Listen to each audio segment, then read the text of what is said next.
દીપક પ્રધાન એક સાડીની દુકાનમાં કામ કરે છે અને આ 12 જ્યોતિર્લિંગ અને 4 ધામની યાત્રા સાયકલ કરવા માટે તેમણે તેમની દુકાનમાંથી 3 મહિનાની રજા લીધી અને આ પ્રવાસે નીકળ્યા છે.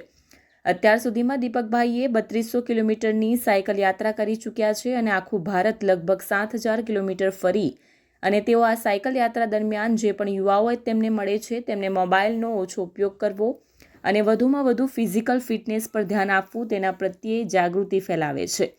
ભરૂચના શ્વેતા વ્યાસની શુભેચ્છા મુલાકાત દરમિયાન દીપકભાઈએ જણાવ્યું કે તેઓ 4 ધામ અને 12 જ્યોતિર્લિંગની પોતાની આ યાત્રા દરમિયાન આપણા ભારત દેશની સમૃદ્ધિ માટે પ્રાર્થના કરે છે અને વધુમાં વધુ યુવાઓ પોતાના સ્વાસ્થ્યનું ધ્યાન રાખે તે માટે લોકોને જાગૃત કરે છે.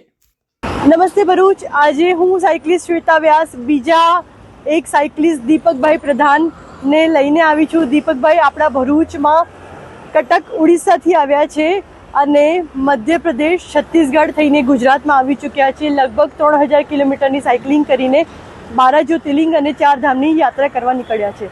તો દીપકભાઈને આપણે પૂછીએ કે આ यात्रा एमनो उद्देश्य शू है. हाँ जी दीपक भाई बताइए.